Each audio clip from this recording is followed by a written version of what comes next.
Welcome to Chapter 5, Section 26 about Westernizing Russia. Our first question is, how was Russia different from Europe?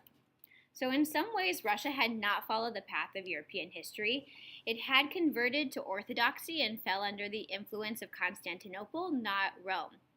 The Mongols had ruled it for some 250 years, and it was the expulsion of the Mongols that brought Muscovy into prominence. Russia's lack of warm water ports limited its trade and cultural contact with the rest of Europe, and the Europeanization of Russia after 1600 was an important part of the expansion of European systems of political and economic organizations and, of the creation of the modern world. So you can see in this map, the orange boulder is like at one point like all of the Mongol rule, and then in red like what is currently Mongolia. So Russia and Prussia had some similarities in that they lacked natural borders to their Great Plains and a strong native commercial class. In both, an autocratic state emerged to support the army, imposing ideas and institutions borrowed from the West. Yet Prussia was closer physically and culturally to Western Europe, while Russia at this point was more concerned with importing Western European technology and knowledge. Over time, Russian aristocrats intermarried with the European counterparts, and Russian literature and music became part of European culture. Next question is, what were the conditions in Russia before Peter the Great? So Russia was a Slavic nation with a wide variety of peoples. The Great Russians were centered around Muscovy. And fun fact, these birds with like the red eyes or like the red patch around their eyes, those are Muscovy. I was looking for a picture to show you Muscovy on the map. I just typed into Google Images Muscovy and all these birds popped up. So I just really needed to share that with you. So, the Great Russians were centered around Muscovy, which you can see in the bottom right, and had expanded east and north from there, conquering and assimilating various peoples like the Tartars and the Cossacks, and settling along the Volga River and along 5,000 miles in Siberia.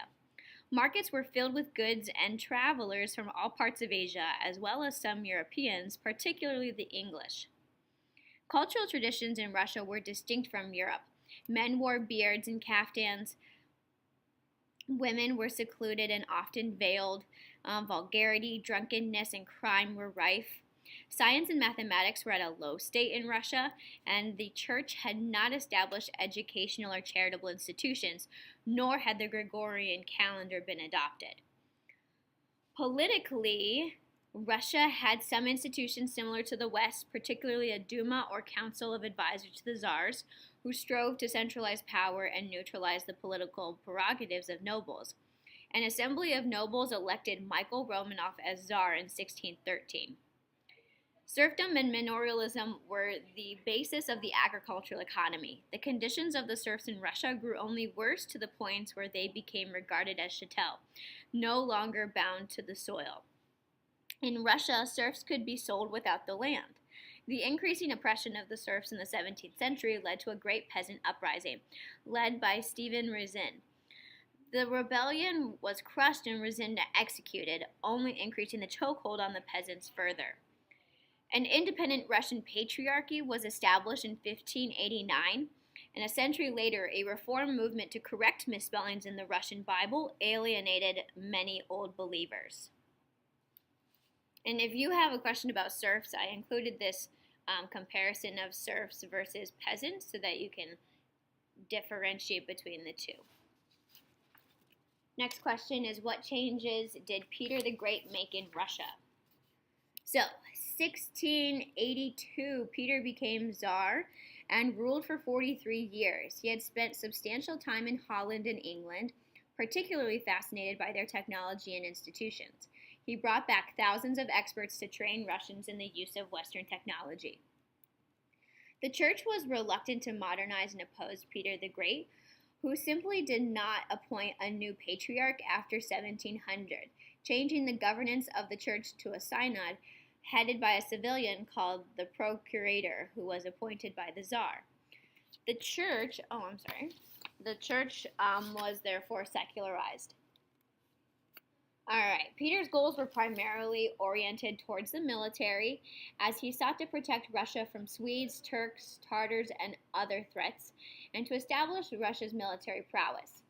In the Great Northern War from 1700 to 1721, Peter won important battles, specifically Poltava in 1709 against Charles VII of Sweden, also by using scorched earth tactics to ensnare enemy troops in the Russian winters, and obtained the long-desired warm water outlets. Peter was at war for almost all of his reign, through which his army became modern and disciplined. The power of the Streltsy, a powerful aristocratic corps, was dismantled. This new army was also used to crush domestic rebellions as well as to win wars. So Peter outdid Louis XIV by building not a palace but a new city, named after himself on former Swedish lands at the Gulf of Finland. He made the gorgeous city his capital and required noblemen to build townhouses there. It was Russia's window to and on the West. So economically, Peter adopted mercantilism to develop mines, metallurgy, and textiles, and to build up the navy. He fostered government-owned enterprises to which serfs were assigned as laborers. But in the countryside, serfdom deepened. With the right to sell or rent serfs without the land, industrial development in Russia was accompanied by the use of unpaid labor. In both of these ways, the Russian economy was developed, but not capitalistically. Peter created a new administrative structure for the government to supervise these vast enterprises and collect the taxes to pay for them. The Duma and similar bodies disappeared and were replaced by structures directly under control of the Tsar. A new service nobility was created, which disregarded claims of birth. The new nobles became fierce defenders of Peter's Westernizing reforms. However, within a generation, the meritocracy was replaced by privilege. To prevent his own son from becoming Tsar, Peter abolished hereditary succession, allowing each Tsar to choose his successor. He eventually had his son Alexei tortured to death in prison, and this led to instability and violence in the next century. Peter required the nobles to educate their sons and sent many abroad to study. He changed the alphabet to make it simpler, encouraged newspapers and books of etiquette, forbade the beard, and in other ways engineered a social revolution. Finally, few individual rulers have had such a singularly dramatic influence on their society as Peter.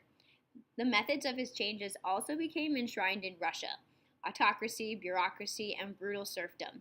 The Russian aristocrats became intensely westernized even in their languages, while the peasantry sank lower, creating a peculiar Russian psychology.